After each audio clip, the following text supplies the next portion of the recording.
Welcome to Fairy Tale Access, where the head fairy's quest is to prove that fairy tales do exist in actual time rather than once upon a time. Together, we will unravel the heroes, young and old, who turn dreams into reality. These are the people who still believe in happily ever after. The discoveries will bend even our most cynical non-believers into believing in fairy tales.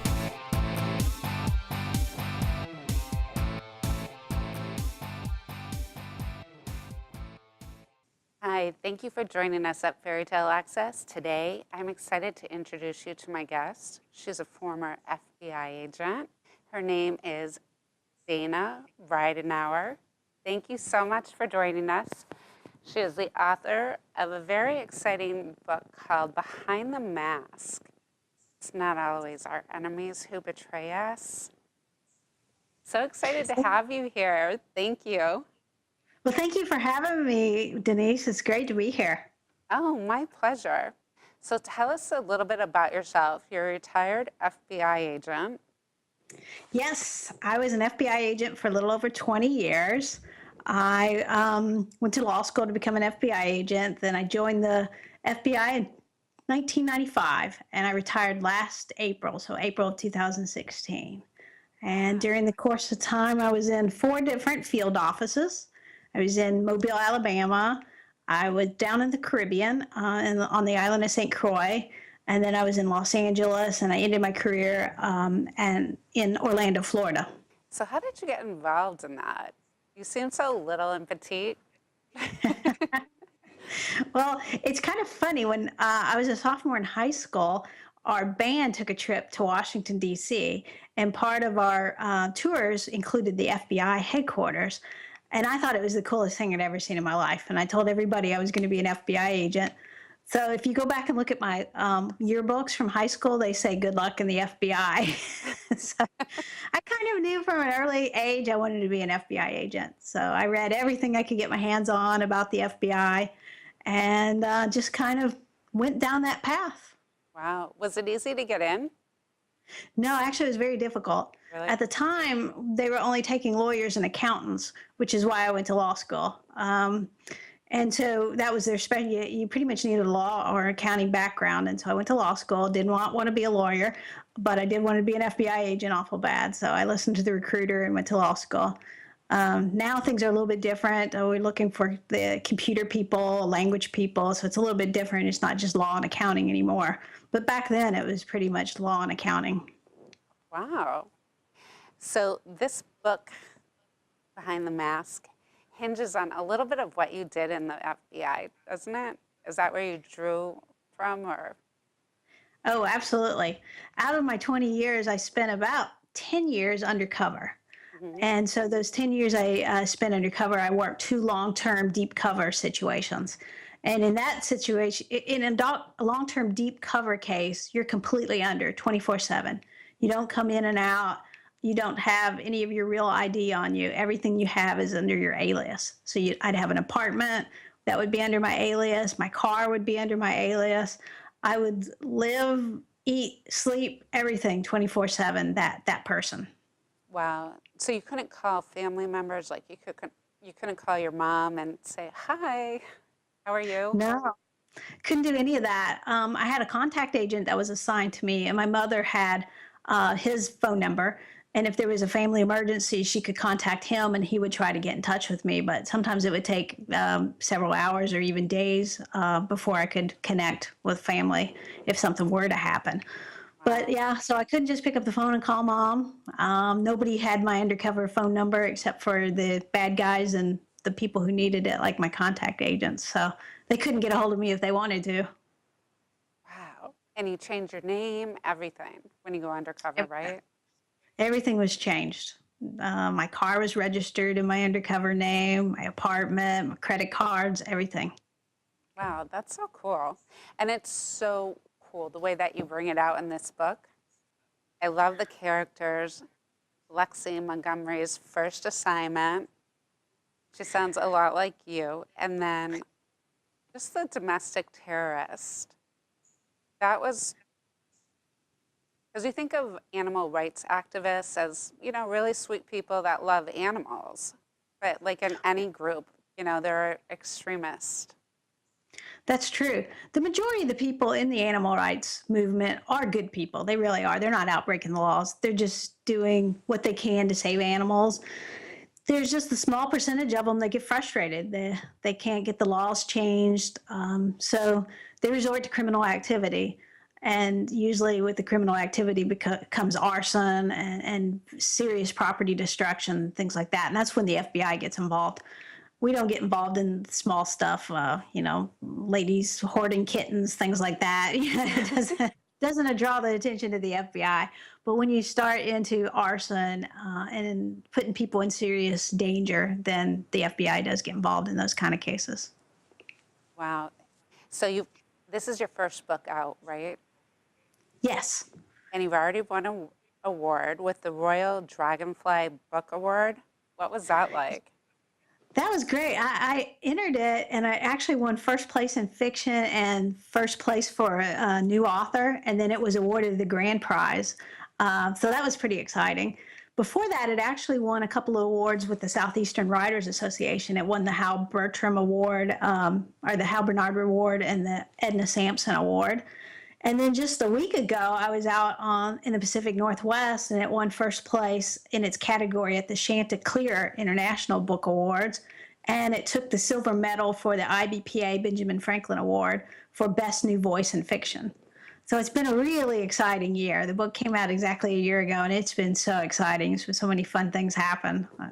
It's kind of surreal, actually. Wow. I mean, it's amazing. You really take us on the journey. And honestly, when I was reading this book, I couldn't put it down. I had to read it straight through. Oh, that's such a compliment. Thank you so much. I really appreciate that. I loved it. And then I went back to see, if there were any weak links, but there weren't. It was really good. It was really tight. It was really woven together well. Everything made sense, the way that people reacted to things, the way that people treated you after things didn't work out so well. It was more that you could see it unfolding that way. And then the way you put it together, it just made it all make sense. It's like behind the scenes from the things you see in the news. Well, I didn't want to write just another run-of-the-mill FBI novel. I wanted to write a novel that really delves into the psychological toll that long-term undercover work takes on an agent, because it does. I mean, nobody comes out at the end the same. You changed a little bit, some for the better, some for the worse, but you're a different person at the end of any long-term undercover case. So it's just how you manage to handle it. And with Lexi being a first-time undercover, that's kind of that's a skill that you learn. You have to learn to compartmentalize your emotions and what you're going through and what you're feeling and the loneliness. And so I wanted to kind of show that through Lexi's eyes. Absolutely. And the fact that you have to leave people behind that you actually might feel like you're friends with, or that you created ties with.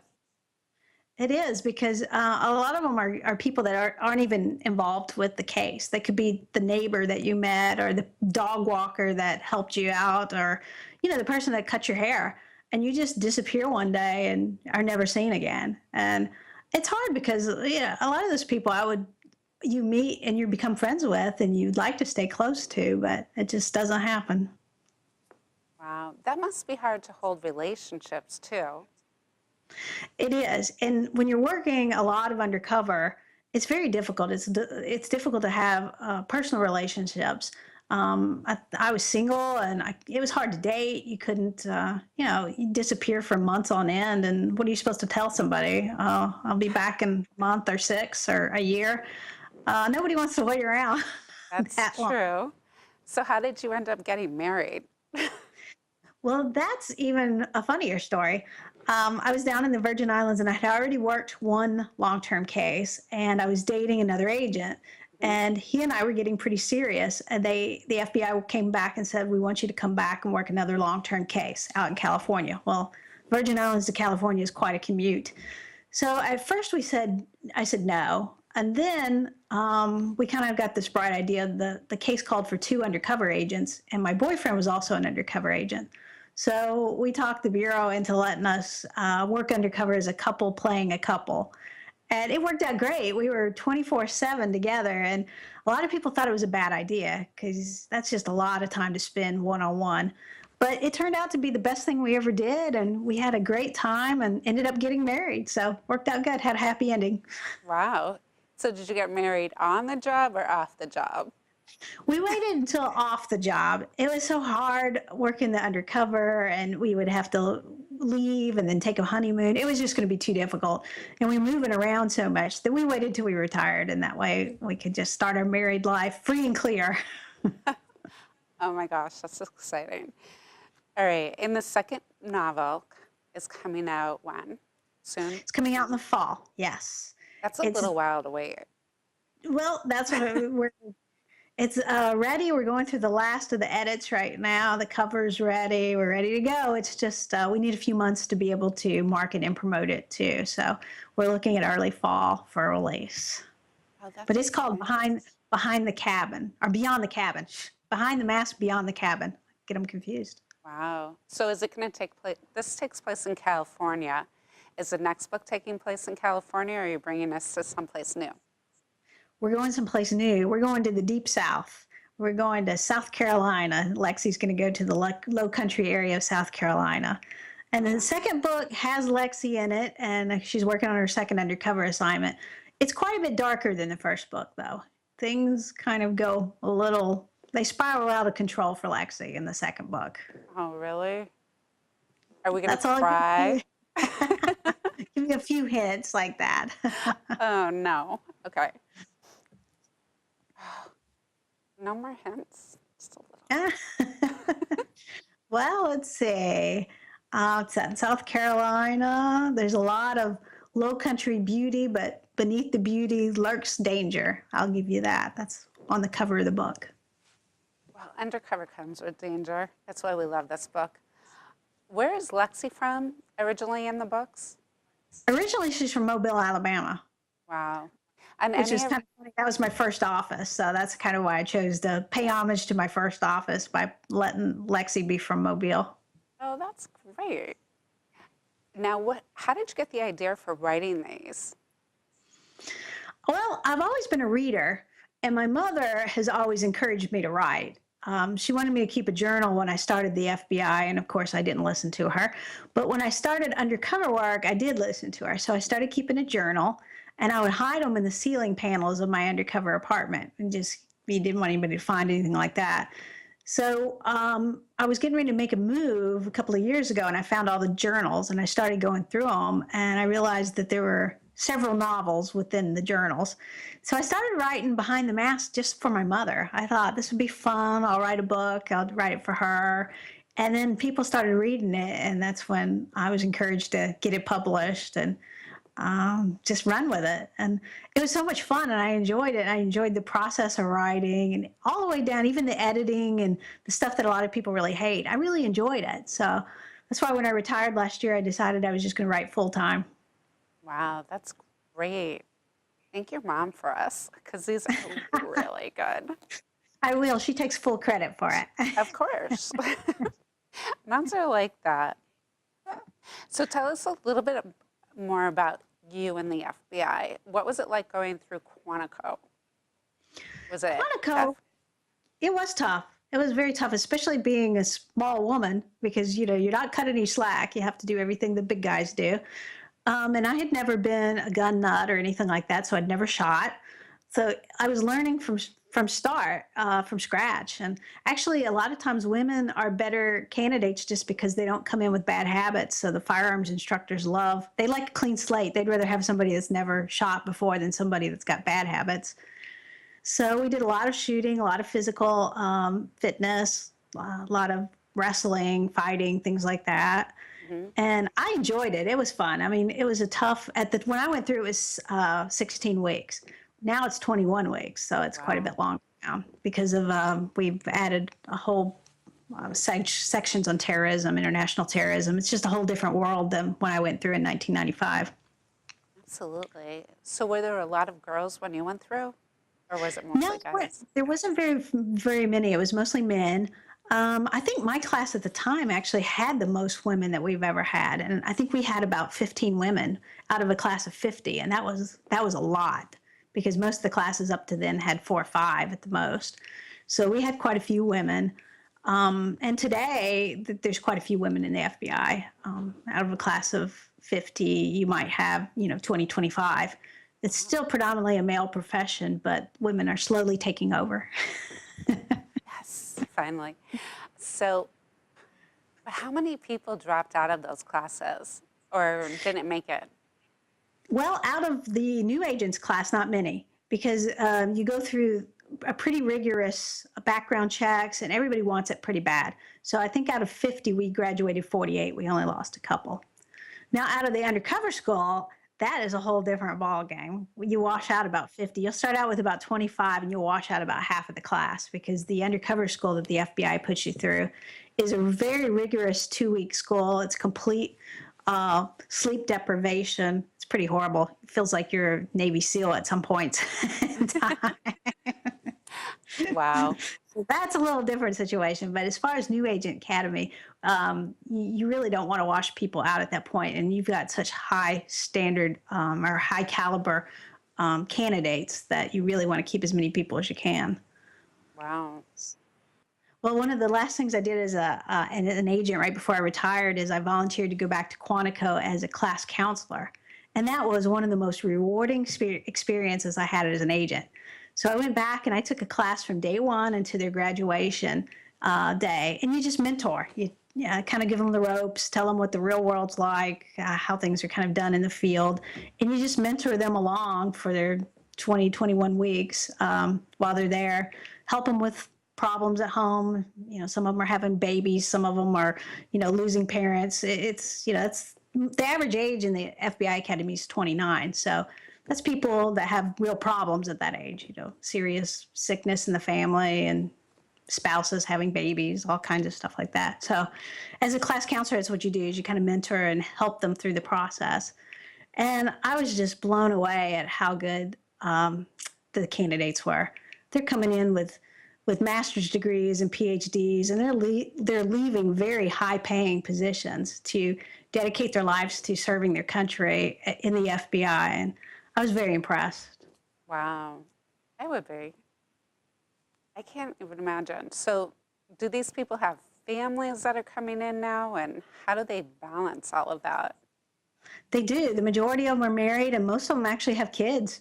They either have kids on the way or kids already, and that's one of the tough things about becoming an agent, because when you first become an agent, it's exciting and fun, and you want to work 24/7. And that's one of the things as a counselor, you tell them, look, this is going to happen. You're going to want to do this. You're going to want to just keep going. But you've got to remember that there's people waiting at home that aren't having a good day, that aren't having all the excitement you're having, that probably have screaming kids and teething babies. And, so that's part of it. You can't be selfish. Wow. But sometimes the job requires it. If you have, say, a kidnapping or something, then the spouses have to understand you're not coming home. You're probably not coming home for days or weeks or months even, because there are certain cases that take priority. I mean, you saw 9/11, and we worked months without a day off. It was just what we did. And we all understood that was part of the job, and nobody was going home until you absolutely couldn't stand it any longer. Yeah. Were you allowed to tell your families that you were okay that day? We were, yes. I was stationed in Mobile, so I called my parents, of course, and let them know. But the New York, of course, was a mess. I was on the evidence response team, so part of my duty was we ended up taking our team to New York after the Trade Center, and we went through and scoured through all the evidence. They were bringing the remains from the Trade Center over to the landfill, and we stayed there about a month going through evidence. It was very difficult, but it was also rewarding too, because by helping with remains and identifying people, you at least knew you were giving some type of comfort to the family members. Absolutely. What was one of the best experiences you had as an FBI agent? What are the Probably, most fulfilling? well, I would say it's probably a toss up between working undercover with my boyfriend turned husband later, because working together was a lot of fun. We did some overseas travel together, and it was very exciting. That and probably the evidence response team responding after 9/11. That was probably the most rewarding, because that was the one time when everybody wanted the FBI there. We came, we had tents, we had food, we had water, we had resources, and everybody was happy to see the Suburbans pulling up then. So probably those two times. Wow. So what advice would you have for young people that are thinking about joining the FBI? Besides getting a fresh look at it from reading Behind the Mask, Look, yes. it really gives you an understanding of what life would be like. Well, I think the number one thing is to study hard. You need good grades and stay out of trouble. The other problem is, the drugs.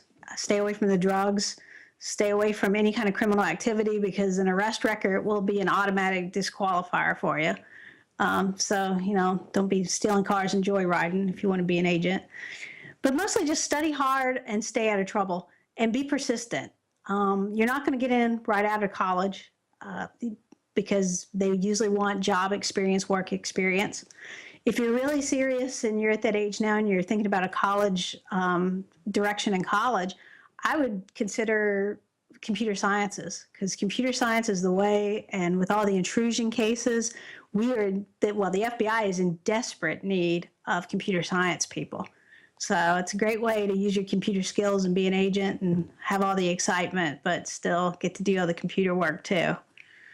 And languages are good too. It's always nice to have a second language. It always helps you with the interview process. And the honors internship. A lot of people don't realize it, but the FBI has an honors internship that's available for juniors and seniors. If you're a junior or senior in college, you can apply for it. It's pretty strict. You have to have really good grades and some outside extracurricular activities for your application. But you make an application. You can do that on the website. It's in Washington, D.C. It is a great opportunity, but it's also get your foot in the door to become an agent. Helps a lot. Yeah. So speaking of extracurricular activities, what do you do when you're relaxing now that you're retired and you have more free time? Well, not really, because you're writing and we really want the second book quickly. I'm a kind of a beach bum, so I love the beach. I like to walk on the beach, and we're just a few miles from the beach. I play guitar. I'll take lessons still once a week. So I play a little electric guitar, a little acoustic guitar. Just really love music. And read. I love to read. I like to read all genres. All dramas. You haven't had enough drama yet? That's awesome. So what was your favorite book growing up of all time when you were young? Favorite book of all times? Well, probably my favorite book of all times is Prince of Tides by Pat Conroy. Loved Prince of Tides, and I probably read it at least once a year. It's just, his words are poetry. It's beautiful. It's beautifully written. I love all his works, but Prince of Tides is my favorite. I like Southern authors. So I do like the Dorothy Benton Franks, Anne Rivers Siddons. I like a lot of the female Southern writers. Mm-hmm. Like a little romance every once in a while, so I'll read Nicholas Sparks. Got to have a little Nicholas Sparks in your life. But I do like young adult, and I love all the Harry Potter books. I reread those every few years too. Those are great fun.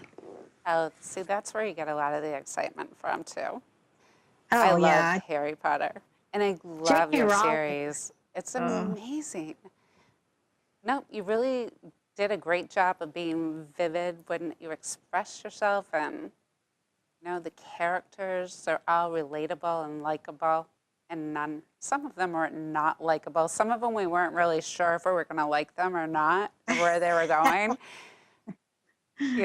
And it was a good coming of age book too. With Savannah, yes. For Savannah, absolutely. Well, I think we've all been in that position. Some of us, maybe farther back, but where you're young and impressionable, especially your freshman year in college, and everything's new and exciting, and especially for Savannah, because Savannah was a little Southern girl from South Carolina, and she ends up in the big city in Los Angeles, and the whole world was different out there for her. So she got Absolutely. herself into some messes and needed to find her way out. Yeah, she definitely did. Well, thank you so much for sharing so much about yourself and this great series. And after this series, how many will be in this series, do you think? Well, I think probably five. That's kind of, I've got five in my head right now because I've got two done, three's outlined, four I know what I'm doing, and I have an idea for five. So five for sure. We'll see. We'll see how far I can go. Wow. Well, I think you'll go really far. So thank you again for sharing a little bit of what goes on behind the mask. And until next time, keep asking questions. And if you want a great crime novel, Behind the Mask is it. We'll see you soon.